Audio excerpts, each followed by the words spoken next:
भूल कर भी ये 5 बातें अपनी पत्नी को ना करें शेयर, वरना बहुत पछताना पड़ेगा। सनातन धर्म में विवाह पूर्व लड़के और लड़की की कुंडली मिलान की जाती है। इससे ये ज्ञात किया जाता है कि विवाह पश्चात दोनों का वैवाहिक जीवन कैसा रहेगा।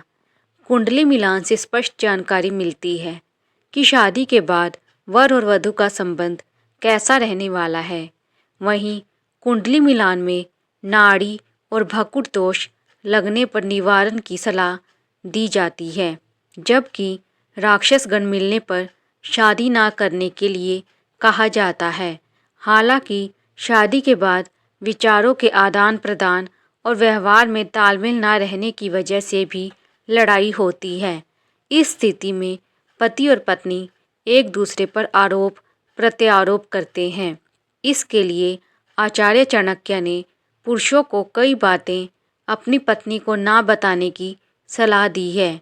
अगर आप भी सुखमय वैवाहिक जीवन बिताना चाहते हैं तो भूल कर भी ये 5 बातें अपनी पत्नी को ना बताएं। आइए जानते हैं।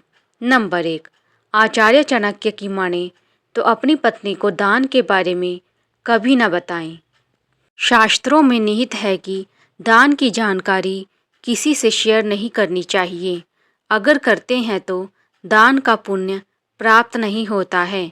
खासकर पत्नी को तो भूल कर भी नहीं बताना चाहिए।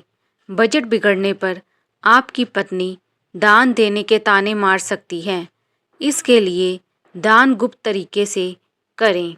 नंबर 2, आचार्य चाणक्य का कहना है कि अपनी कमाई की जानकारी भी पत्नी को नहीं देनी चाहिए। आप कितना कमा रहे हैं इसकी जानकारी आपको और आपकी कंपनी को होनी चाहिए। अगर पत्नी को आपकी कमाई का पता चल गया तो वह आपके बजट को बिगाड़ सकती है। साथ ही आपके व्यक्तिगत खर्चे पर भी लगाम लगा सकती है। नंबर 3, आचार्य चाणक्य का यह भी कहना है कि अपनी कमजोरी भी पत्नी को नहीं बतानी चाहिए। अगर आपकी पत्नी आपकी किसी भी कमजोरी को जान लेती है तो वह किसी भी वाद विवाद की स्थिति में कमजोरी का जिक्र करना नहीं भूलेगी। इसलिए छोटी या बड़ी कोई भी कमजोरी पत्नी से शेयर ना करें। नंबर 4, स्त्री से भेद न बताने के बारे में आचार्य चाणक्य कहते हैं कि अपने अपमान की जानकारी भी पत्नी से नहीं करनी चाहिए। महिलाएं मान अपमान को हथियार के तौर पर इस्तेमाल करती हैं। नंबर 5, चाहे पत्नी कितनी भी खूबसूरत हो, उसे अपने अतीत की जानकारी कभी ना दे। जो बीत चुका है वह दौड़ ना आएगा। इसके लिए भविष्य में आगे बढ़ने पर ध्यान दें।